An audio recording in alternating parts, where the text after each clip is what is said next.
അംഗീകരിച്ച് ജീവിക്കണമെന്ന് മാനവലോകത്തെ പഠിപ്പിക്കുവാൻ പ്രവാചകനാണ്. ഒരു മിനിറ്റ്, പ്രവാചകനാണ് എന്നുള്ള മൂജിസത്താണ് ആര് ഈസാ നബി അലൈഹി സ്വലാത്തു വസ്സലാം കാണിച്ചത്. അതുപോലെ തന്നെ ആ പ്രവാചകൻ തന്നെയാണ് ഈ പറഞ്ഞ സമയത്ത് അവസാന നാളിൽ വരുന്ന കാര്യം അത് പറയുന്നത്. അവസാന നാളിൽ പറയുന്നതൊക്കെ അതെങ്ങനെ ശിർക്കാകുക? പ്രവാചകൻ പറയുന്നതൊക്കെ, അതായത് പ്രവാചകന്മാർ ചെയ്യുന്ന മൂജിസത്തിന്റെ അടിസ്ഥാനത്തിൽ അത് ശിർക്കാണെന്ന് പറയാൻ പറ്റൂല. അതായത് ഒരു മിനിറ്റ്, അതായത് നബി സല്ലല്ലാഹു അലൈഹി വസല്ലം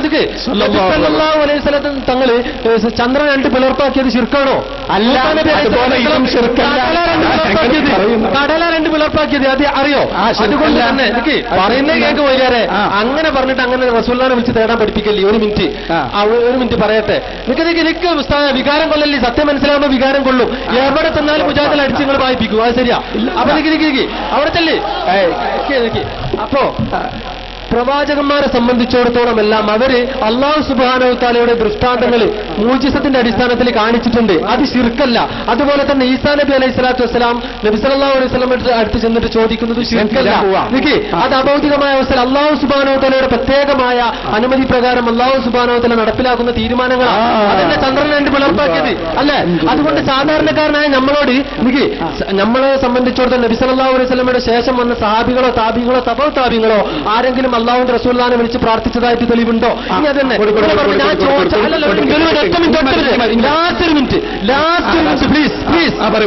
ഇപ്പൊ ഇത്രക്കും നേരം നമ്മൾ സംസാരിച്ച് അടിസ്ഥാനപരമായി ഞാൻ നിങ്ങളോട് ചോദിച്ചൊരു ചോദ്യം, 114 സൂറത്തുകളിൽ അല്ലാഹു സുബ്ഹാനഹു വതആലയെ വിളിച്ചുകൊണ്ടല്ലാത്ത ഒരു പ്രാർത്ഥന ഖുർആനിലുണ്ടോ എന്നാണ് എന്റെ ചോദ്യം. അതിന് ഇതുവരെയായിട്ട് നിങ്ങൾ മറുപടി പറഞ്ഞിട്ടില്ല. നിങ്ങൾ വേറെ ഹദീസുമായിട്ട് ബന്ധപ്പെട്ടിട്ടാ പോയത്. ഒരുപാട് പ്രാർത്ഥനകൾ ഖുർആനിലുണ്ട്. പക്ഷെ ഒരൊറ്റ പ്രാർത്ഥന പോലും യാ റസൂലല്ലാഹ് ആതിനാ ഫിദ്ദുനിയാ പറഞ്ഞിട്ടില്ല. യാ മുഹ്ദി ആതിനാ ഫിദ്ദുനിയാ പറഞ്ഞിട്ടില്ല. ഒക്കെ യാ റഹ്മാൻ എന്ന് പറഞ്ഞിട്ടുള്ള വിളിയ. അപ്പോ ഇവിടെ വിഷയം തീരുമാനമാകുന്നു. അൽഹംദുലില്ലാഹ് ഞങ്ങളുടെ ഉദ്ദേശം മുഖാമുഖം മുതലായി ഞങ്ങൾ അതിനെ സംഘടിപ്പിക്കുന്നു.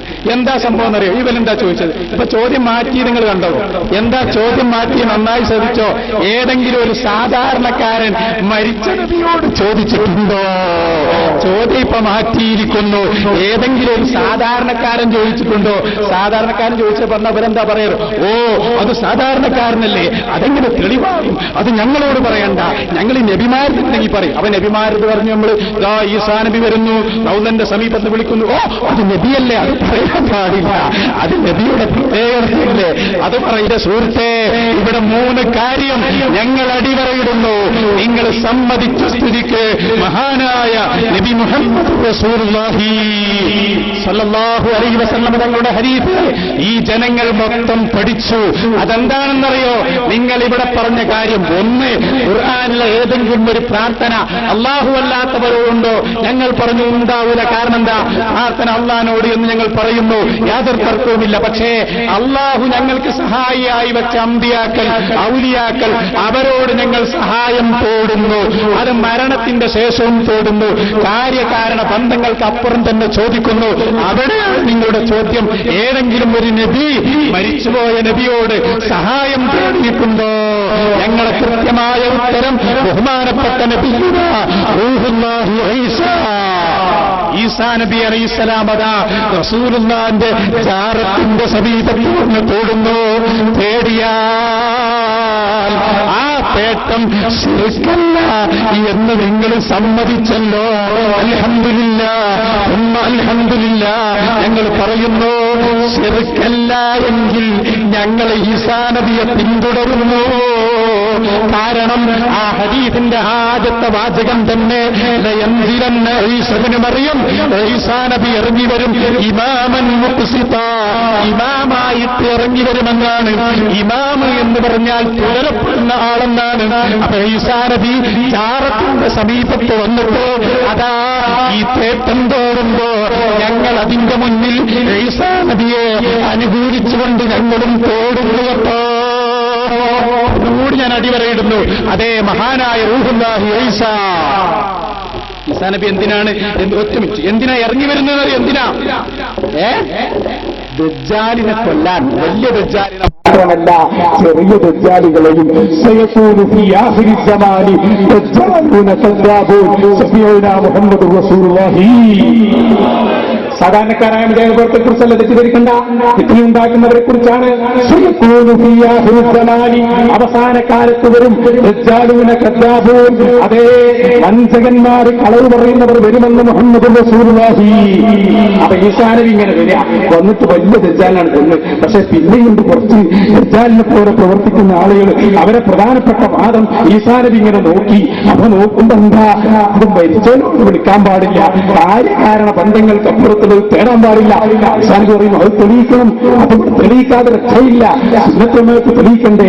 ഈസാ നബി നേരെ റൗദയിലേക്ക് പോകുമ്പോഴേക്ക് മുജാഹിദുകൾ അടിയന്തര മീറ്റിംഗ്. ഇയാളൊരു എസ്വൈസുകാരനാണ് തോന്നുന്നത്. സംഗതി ആകാശത്ത് ഇറങ്ങി വന്നിട്ടുണ്ട്, അവിടെ എസ്വൈസ് ഉണ്ടോ എന്നവർക്ക് തോന്നിപ്പോയി.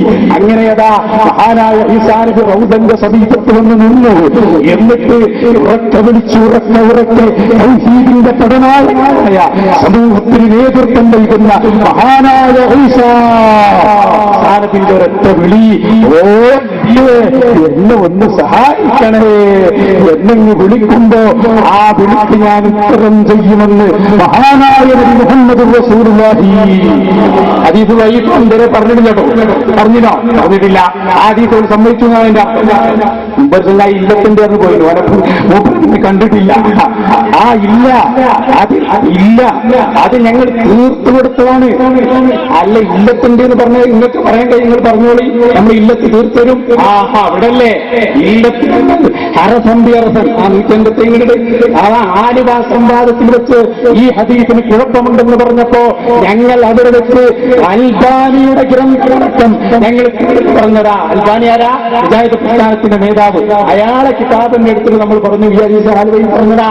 പറഞ്ഞപ്പോ എനിക്ക് മൂലം ന്യൂനതയുണ്ടെന്ന് പറഞ്ഞു. ഞങ്ങൾ പിടികൂടിയപ്പോ ഏറ്റവും അവസാനം ഞങ്ങൾ അൽബാനിയുടെ അസ്ലിസിനെ വായിച്ചിട്ട് പറഞ്ഞു ഈ ഹദീസ് സഹിയാണെന്ന് നിങ്ങളെ നേതാവ് അൽബാനി പറഞ്ഞിട്ടുണ്ട്. അവിടെ നമ്മൾ തെളിയിച്ചു കൊടുക്കുന്നു കേട്ടോ. നിങ്ങൾക്ക് പറ്റിപ്പോയി, ഇനി പിടിച്ചോ അടുത്തത്. നിങ്ങൾ താരീഖ് ഇബ്നു അസാക്കിർ, അവിടെ നിന്നാണ് തുടക്കം. മജ്മഉ സവായിദ് 2, അബൂ യഅല 3. ഇനി അടുത്തത് വരാൻ പോകുന്നത് നിങ്ങളുടെ സ്വന്തം അൽബാനി. അത് ഇനി നിങ്ങൾക്കൊന്നും പറയാനില്ലല്ലോ. അൽബാനിയുടെ സിൽസിലത്തുൽ അഹാദീസ് സ്വഹീഹ, സ്വഹീഹായ ഹദീസുകൾ മാത്രം പറയുന്ന ഗ്രന്ഥം. ആ ഗ്രന്ഥത്തിലതാ പറയുന്നു കേട്ടോ, ഇതിന്റെ 2733ാമത്തെ ഹദീസ്. എന്നിട്ട് പറഞ്ഞു ഈ ഹദീസിന്റെ മത്തന് മുഴുവൻ വായിക്കണം. വായിക്കാൻ ഞങ്ങൾക്ക് ഇവിടെ തെളിയിക്കാൻ ആവശ്യമുള്ളത് ഞങ്ങൾ വായിച്ചു കളഞ്ഞു, അത് വായിച്ചു തന്നിട്ടുണ്ട്.